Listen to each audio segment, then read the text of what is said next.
Hi, I'm Maya, welcome to my channel, and I hope you had an amazing end of October. I hope you had an amazing month, but as I've said, October is ending, so it's time to make a new bullet journal spread for the new upcoming month. As I've already said in my last video, in my video when I draw the October bullet journal spread, this is absolutely my favorite time of the month, when I get to draw a new monthly spread and choose a new aesthetic. I just love changing aesthetics, and I am absolutely in love with the new theme that I have chosen for the November bullet journal monthly spread. I chose a celestial, mystical, moonchild type of theme. As I always start with my bullet journals, I created a little note where I draw out the whole aesthetic that I want to use throughout my whole November bullet journal, and I created a little pocket so I can put the note into the pocket. That way it's easier to go back to the theme that I want to use throughout the whole spread, so I don't drift off from the theme, and it's a lot easier if I can take the note out and have it beside my paper when I'm drawing out the later pages and the little doodles that I add to decorate the page. Okay, so this is my index page where I have the November written out and my theme pocket, and every month I start with a monthly spread where I have the whole month written out, where I can put in the events that are happening this month or any other task that I want to do throughout the whole month. And with a sort of bird's eye view of the whole month, that way it's easier not to forget to do anything, and it just helps me to be more organized and more productive and stay on my tasks and dates that I set for myself.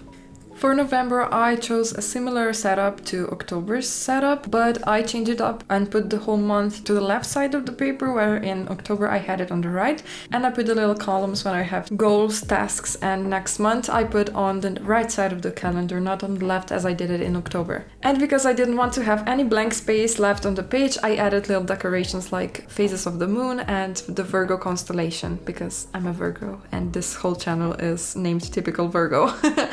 As we are already talking about my channel, you can just go and click the red button under my video and subscribe if you want to. That is if you like this type of videos, of course. And also tell me in the comments if you would like to see any other type of videos for me to make. I am really excited when any of you comment on my videos, because I get to talk to you and it's like I have a little community over here watching my videos. It's just, I'm really happy.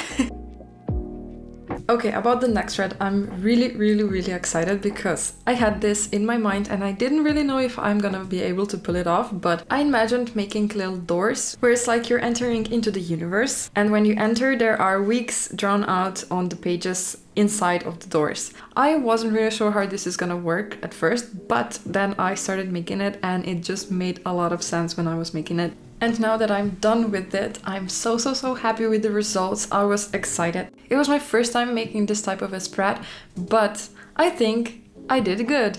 What do you think? Well, it's not fully finished yet, so I can't ask you for your opinion yet, but inside of the doors I'm just adding columns where I'm gonna put the 4 weeks in the month, and around the columns I am keeping the same theme as the doors outside, so when you open the doors it stays on the theme. And then it just makes more sense for the door to be there.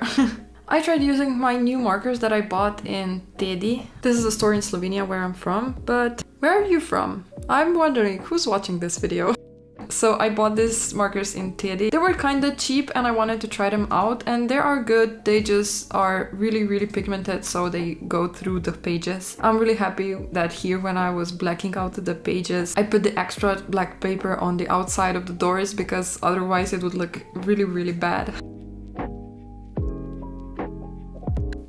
One spread that I didn't do in my October's bullet journal is a sleep tracker, but I was kind of missing it, so I added it in my November bullet journal spread. It's really good to keep track of the amount of hours you're sleeping, because at least for me that's how it's easier to determine why I'm sometimes tired or why I'm having bad days. It's maybe because I'm not sleeping enough. So I hope this is gonna motivate me to sleep more, because I am really lacking on my sleep. I do not sleep enough. I should be sleeping more. On the same page I also added a habit tracker, and this spread is the most useful because sometimes when I'm not feeling it and I don't want to do the habits that I want to do and that are healthy for me to keep doing, I'm just not feeling it sometimes, but then I think of how I can check it out in my bullet journal in the evening when I'm done with it. I just want to do it then. And for the last spread is a highlight reel. This is a spread that I first started doing last month and I love it so much. It's a really cute way to wrap up the whole month with photos, and in October's journal it was just so cute when I added the photos now in the end of the month, and I can't wait to see which photos I add in the end of November here.